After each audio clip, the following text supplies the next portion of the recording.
Assalamualaikum warahmatullahi wabarakatuh. Perkenalkan, nama saya Fitriani, Stanbook A111262, Program Studi Bahasa dan Sastra Indonesia kelas B. Di sini saya akan merangkum kembali materi pertemuan kajian lingkungan hidup dari pertemuan 9 sampai ke 15. Baiklah, langsung saja ke pertemuan 9. Kriteria kawasan konservasi. Penetapan fungsi kawasan. 3 kriteria konservasi bagi perlindungan jenis dan komunitas, yaitu kekhasan, keterancaman, dan kegunaan yang termuat dalam Undang-Undang Nomor 5/1990 tentang perlindungan, pengawetan, dan pemanfaatan. Yang kedua, beberapa pendekatan yang digunakan. Yang pertama, pendekatan jenis atau spesies. Kedua, pendekatan komunitas dan ekosistem.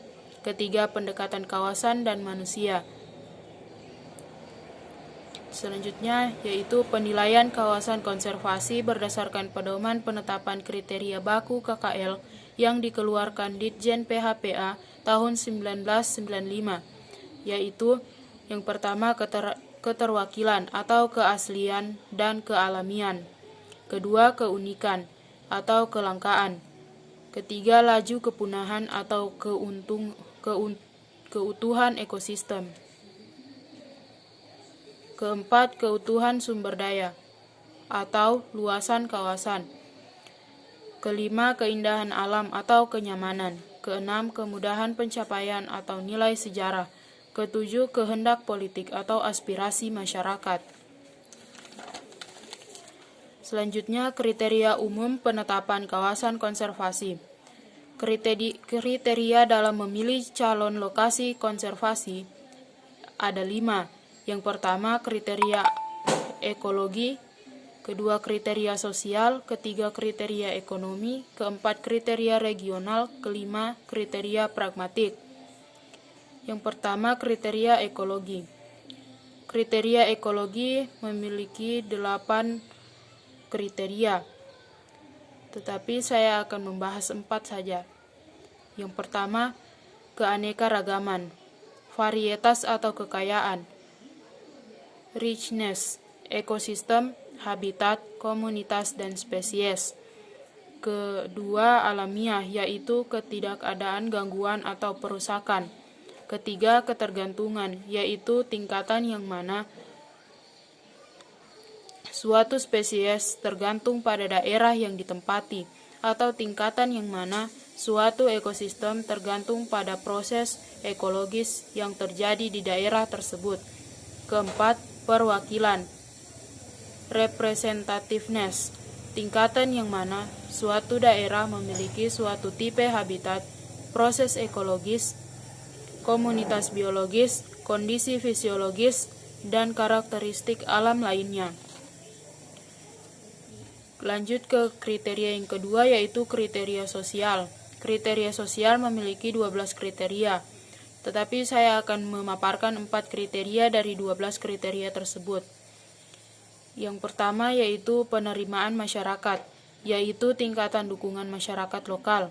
Kedua, kesehatan masyarakat, yaitu tingkatan kebersihan, kawasan konservasi laut, dan pencemaran atau penyakit pada manusia. Ketiga, rekreasi, yaitu tingkatan yang mana area bisa digunakan untuk rekreasi oleh masyarakat sekitar. Keempat, budaya, yaitu nilai-nilai agama, sejarah, artistik, atau nilai-nilai lainnya di lokasi. Lanjut kriteria ketiga, yaitu kriteria ekonomi. Kriteria ekonomi ada 5, yaitu pertama, kepentingan untuk spesies, tingkatan yang terkait pada nilai penting spesies-spesies komersial tertentu yang ada di suatu area. Kedua, kepentingan untuk perikanan, tergantung pada jumlah nelayan dan ukuran hasil perikanan. Ketiga, ancaman alam, yaitu perubahan lingkungan yang mengancam nilai secara keseluruhan bagi manusia. Keempat, keuntungan ekonomi. Upaya perlindungan akan mempengaruhi ekonomi lokal jangka panjang. Kelima, pariwisata, yaitu nilai potensi daerah yang ada saat ini untuk pengembangan pariwisata. Selanjutnya, kriteria yang keempat yaitu kriteria regional. Kriteria regional hanya memiliki 2 kriteria, yaitu pertama, pengaruh wilayah, tingkatan yang mana daerah memiliki sifat-sifat suatu wilayah, baik kondisi alam, proses ekologis, atau lokasi budaya. Yang kedua, pengaruh subwilayah, tingkatan yang mana suatu daerah mengisi GAP dalam jaringan daerah-daerah lindung dari perspektif subwilayah. Selanjutnya, kriteria yang kelima yaitu kriteria pragmatik. Kriteria pragmatik ada 7, tetapi saya akan membahas 3 kriteria dari 7 kriteria tersebut. Yang pertama, urgensi, yaitu tingkatan di mana suatu tindakan harus segera dilakukan. Nilai yang kurang penting pada suatu area harus ditransfer atau dibuang. Kedua, ukuran, yang mana dan berapa macam habitat harus dimasukkan ke dalam daerah perlindungan. Yang ketiga, tingkat ancaman, keberadaan dari potensi ancaman dari eksploitasi langsung dan proyek pembangunan. Selanjutnya, penetapan kawasan konservasi. Yang pertama, fungsi penetapan kawasan konservasi. Ada 3, yaitu sebagai perlindungan sistem penyangga kehidupan, kedua, pengawetan keanekaragaman jenis tumbuhan dan satwa beserta ekosistemnya, ketiga, pemanfaatan secara lestari sumber daya alam hayati dan ekosistemnya. Yang kedua, pendekatan penetapan kawasan konservasi, yaitu pertama, pendekatan administratif dan hukum, kedua, pendekatan fisik, ketiga, pendekatan ekologi, meliputi keanekaragaman hayati, kondisi kealamian, keunikan, dan kelangkaan jenis, kerentanan kawasan, dan keterkaitan dengan kawasan lain. Yang keempat, pendekatan sosial budaya, meliputi tingkat dukungan dan kepedulian masyarakat, kepemilikan lahan, konflik kepentingan, kebudayaan, dan keamanan. Kelima, pendekatan ekonomi, meliputi spesies ekonomis penting, kepentingan perikanan, bentuk ancaman terhadap sumber daya perairan, kawasan pesisir, dan pulau-pulau kecil. Keenam, pendekatan kelembagaan, meliputi keberadaan lembaga sosial, dukungan infrastruktur sosial, dukungan pemerintah pusat, dan atau daerah. Selanjutnya, tahapan perencanaan kawasan konservasi. Yang pertama yaitu identifikasi isu, kedua, pengumpulan dan pengolahan data, ketiga, penyusunan profil kawasan konservasi, keempat, penyusunan rencana strategis calon kawasan konservasi, kelima, penyusunan rencana zonasi calon kawasan konservasi, keenam, penyusunan rencana pengolahan calon kawasan konservasi, ketujuh, penyusunan rencana aksi calon kawasan konservasi. Selanjutnya, pemanfaatan kawasan konservasi. Yang pertama, hendaknya pemanfaatan sumber daya yang berkelanjutan, berwawasan lingkungan, melindungi zona yang sensitif.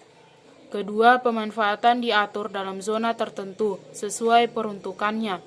Ketiga, sistem zonasi sesuai dengan RPP KSDI dan Permen 17 tahun 2008 pasal 31 terdiri dari zona inti, zona perikanan berkelanjutan, zona pemanfaatan terbatas, dan zona lainnya sesuai dengan karakteristik peruntukannya. Keempat, diperlukan berbagai informasi sesuai basis ilmiah dalam perencanaan sistem zonasi. Selanjutnya, kelembagaan kawasan konservasi. Kriteria kelembagaan daerah pengolahan kawasan konservasi. Yang pertama, kelembagaan tingkat nasional. Yang kedua, kelembagaan tingkat daerah. Ketiga, kelembagaan tingkat lokal. Keempat, bentuk kelembagaan yang ditetapkan berdasarkan keputusan kepala daerah tingkat 2 dengan menunjuk badan pengolahan yang bertanggung jawab kepada kepala tingkat 2. Kepala daerah tingkat 2. Yang kelima, kawasan konservasi lokal yang dikelola oleh komunitas masyarakat lokal. Baiklah, lanjut ke pertemuan 10 yaitu kawasan lindung. Yang pertama, pengolahan kawasan lindung. Pengolahan kawasan lindung dalam Kepres 32 garing tahun 1990 adalah rangkaian proses kegiatan mulai dari perencanaan, penataan, pengaturan, pengawasan dan evaluasi terhadap kawasan lindung agar tujuan penetapan kawasan lindung dapat diwujudkan. Selanjutnya, tujuan dan sasaran pengolahan kawasan lindung. Tujuan pengolahan kawasan lindung adalah untuk mencegah timbulnya kerusakan fungsi lingkungan hidup. Sasaran pengolahan kawasan lindung adalah yang pertama, mempertahankan dan menjaga fungsi lingkungan hutan terhadap tanah air, iklim, tumbuhan dan satwa, serta nilai sejarah dan budaya bangsa. Yang kedua, mempertahankan keanekaragaman tumbuhan, satwa, tipe, ekosistem, dan keunikan alam. Selanjutnya, pembagian kawasan lindung. Pemerintah membagi kawasan lindung menjadi 4 jenis kawasan lindung, yaitu yang pertama, kawasan yang memberikan perlindungan kepada kawasan di bawahnya. Kedua, kawasan perlindungan setempat. Ketiga, kawasan suaka alam dan cagar budaya. Keempat, kawasan rawan bencana alam.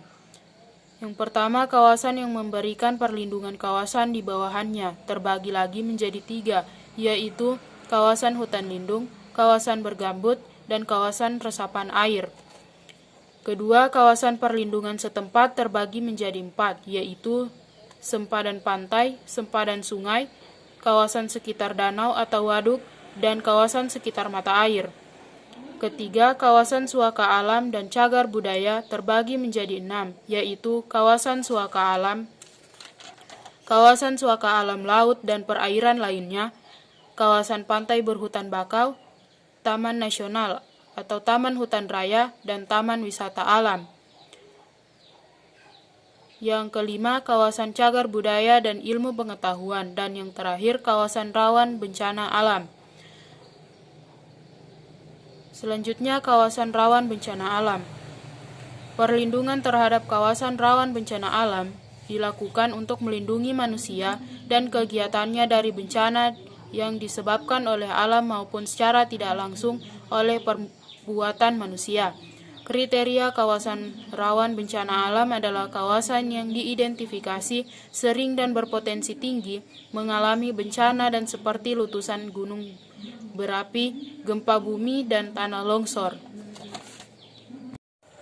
Baiklah, lanjut ke pertemuan ke-11 yaitu pembangunan berkelanjutan, pengelolaan sumber daya alam dan pembangunan berkelanjutan. Yang pertama ada lingkungan hidup, kesatuan ruang dengan semua benda, daya, keadaan, dan makhluk hidup termasuk manusia dan perilakunya yang mempengaruhi kelangsungan perilaku, disiplin, dan kesejahteraan manusia serta makhluk hidup lainnya. Undang-Undang Nomor 32 Tahun 2009. Yang kedua, sumber daya alam. Segala unsur lingkungan, biotik maupun abiotik yang bermanfaat dan digunakan oleh manusia untuk memenuhi kebutuhan dan keinginannya, baik kebutuhan primer, sekunder, maupun tersier. Yang ketiga ada klasifikasi SDA, berdasarkan sifatnya. Yang pertama, tidak dapat dipengaruhi, yaitu tembaga, besi, emas, batu bara, minyak, dan lain-lain. Kedua, dapat dipengaruhi, yaitu hutan, hewan, air tanah, dan lain-lain. Yang keempat ada prinsip ekosistem. Prinsip ekosistem ada 5. Yang pertama, adanya keanekaragaman. Kedua, adanya saling keterkaitan dan saling ketergantungan. Ketiga, adanya keteraturan dan keseimbangan yang dinamis. Yang keempat, adanya harmonisasi dan stabilitas. Kelima, adanya manfaat dan produktivitas. Selanjutnya, yang kelima itu prinsip pengelolaan lingkungan adalah pencegahan dan penanggulangan terhadap penurunan dan kerusakan kualitas lingkungan akibat terganggunya atau rusaknya tatanan ekosistem. Yang keenam, ada aspek pengelolaan lingkungan dan perlindungan ekonomi. Yang pertama, ada kebijakan penataan, kedua pemanfaatan, ketiga pengembangan, keempat pemeliharaan dan pemulihan, kelima pengawasan dan pengendalian, keenam penegakan hukum lingkungan. Selanjutnya ada komponen lingkungan terdiri atas yang pertama fisik atau kimia, yaitu air, tanah, udara, dan kombinasinya. Yang kedua biologi, yaitu flora dan fauna serta mikroba. Ketiga sosekbud atau sosek dan subbud. Keempat Kesling Mas atau Kesling dan Kemas. Selanjutnya ada pembangunan, proses pengelolaan SDA dan lingkungan untuk memenuhi kebutuhan manusia agar hidupnya sejahtera lahir dan batin. Selanjutnya ada pembangunan berkelanjutan, proses pemanfaatan SDA dan lingkungan hidup memenuhi kebutuhan manusia untuk generasi saat ini dan generasi mendatang agar hidupnya sejahtera, serta kelestarian fungsi lingkungan tetap terjamin atau terjaga. Kualitas lingkungan tidak rusak atau turun. Selanjutnya yang ke-10 ada prinsip pembangunan berkelanjutan. Pada konsep pembangunan berkelanjutan, terdapat beberapa prinsip penting tetapi saya akan memaparkan 2 prinsip saja, yaitu pertama, pembangunan harus memenuhi kebutuhan masa kini tanpa mengorbankan hak pemenuhan kebutuhan generasi yang akan datang. Kedua, pembangunan harus tetap memperhatikan ekosistem yang ada, sesuai dengan kemampuan daya dukungnya, sehingga tetap terjaga dan kualitas lingkungan tidak mengalami penurunan atau tetap lestari. Baiklah, lanjut ke pertemuan berikutnya, yaitu pertemuan ke-12. Dampak pembangunan. Dampak pembangunan ada 4. Yang pertama, perubahan iklim. Kedua, pencemaran. Ketiga, disaster atau bencana. Keempat, konflik sosial. Dari dampak pembangunan di atas memiliki dampak tersendiri lagi di dalamnya, yaitu pertama, perubahan iklim memiliki dampak. 1. Perubahan pola curah hujan. 2. Peningkatan muka air laut. Ketiga, kepunahan spesies. Keempat, suhu tinggi. Kelima, es kutub menyusut. Keenam, badai kuat dan hurricanes. Ketujuh, gelombang panas. Kedelapan, penyebaran penyakit dan kerugian ekonomi. Kesembilan, pergeseran habitat. Kesepuluh, kebakaran. Selanjutnya yang kedua, pencemaran memiliki dampak. Yang pertama, dampak bagi kesehatan. Kedua, dampak pada ekosistem. Ketiga, dampak pada perairan. Selanjutnya, dampak disaster atau bencana memiliki dampak.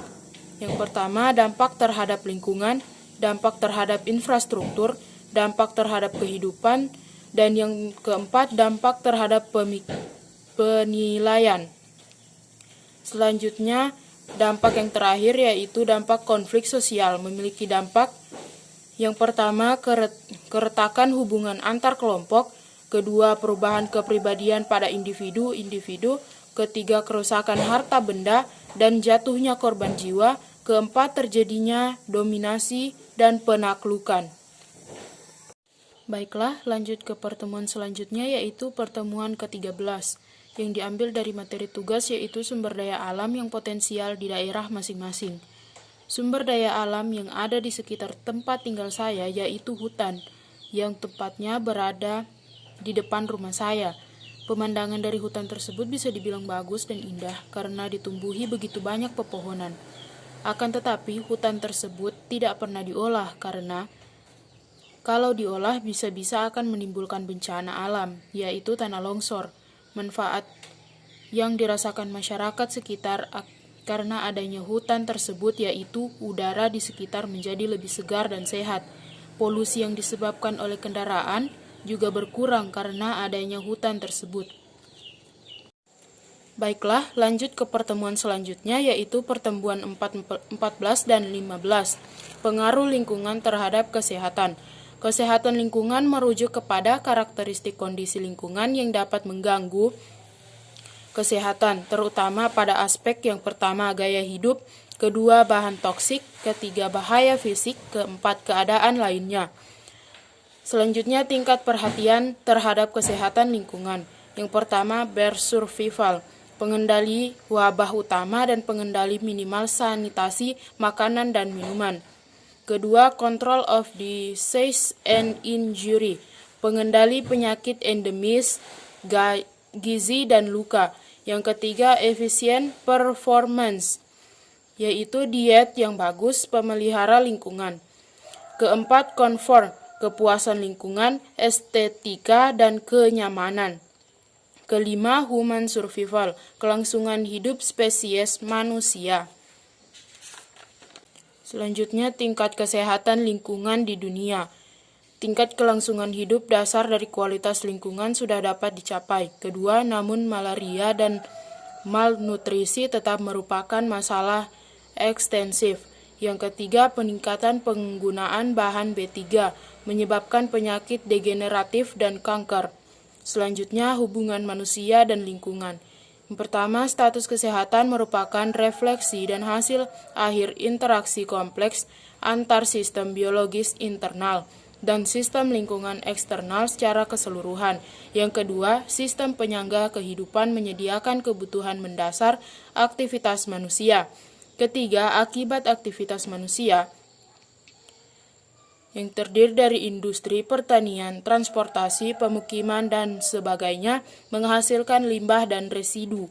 Keempat, limbah dan residu selanjutnya mempengaruhi sistem penyangga kehidupan dan juga kesehatan manusia. Selanjutnya, sumber perubahan lingkungan. Yang pertama, aktivitas manusia, terutama pembangunan industri, transportasi, dan pemukiman, menghasilkan limbah yang menurunkan kualitas lingkungan. Kedua, aktivitas alam. Letusan gunung berapi, banjir, badai, gempa bumi merubah kualitas air, udara, tanah, makanan, faktor atau manusia sendiri. Yang ketiga, komponen lingkungan. Bertindak sebagai media atau perantara terhadap penyakit di masyarakat. Selanjutnya, pengendalian efektif. Yang pertama, air, limbah, dan tinja merupakan sumber infeksi virus, bakteri, protozoa maupun cacing, serta bahan kimia beracun dan berbahaya lainnya. Kedua, pengendalian penularan penyakit yang paling efektif adalah dengan memutuskan mata rantai penularan langsung pada sumbernya. Ekosistem adalah tataran segenap komponen lingkungan yang merupakan kesatuan yang utuh, menyeluruh, yang saling berinteraksi, membentuk keseimbangan yang stabil dan dinamis. Pajanan adalah peristiwa yang menimbulkan resiko penularan penyakit. Selanjutnya, lingkungan dan penyakit. Pengertian kesehatan lingkungan. Kesehatan lingkungan mempengaruhi hubungan timbal balik antar manusia dengan lingkungan yang mempengaruhi derajat kesehatan masyarakat. Menurut WHO, kesehatan lingkungan adalah ilmu dan keterampilan yang memusatkan perhatian pada usaha pengendalian faktor fisik di lingkungan manusia yang dipengaruhi oleh kerugian diperkirakan merugikan perkembangan fisik, kesehatan, maupun kelangsungan hidup manusia. Selanjutnya, ilmu kesehatan lingkungan merupakan bagian dari ilmu kesehatan masyarakat yang menitik beratkan pada usaha perencanaan, pengorganisasian, penyusunan staf,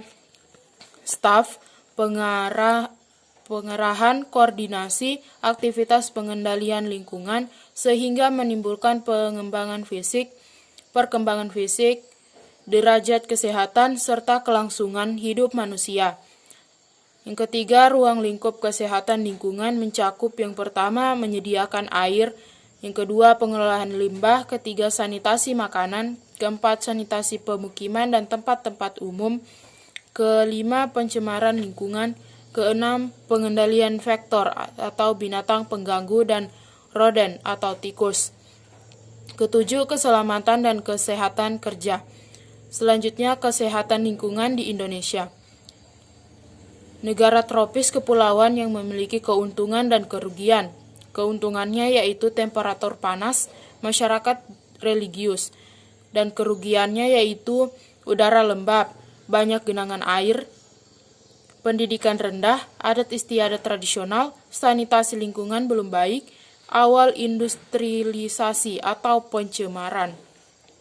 Selanjutnya konsep sakit, disease atau penyakit, gangguan fungsi fisiologis dari suatu organisasi sebagai akibat terjadi infeksi atau tekanan dari lingkungan atau konsep patologi.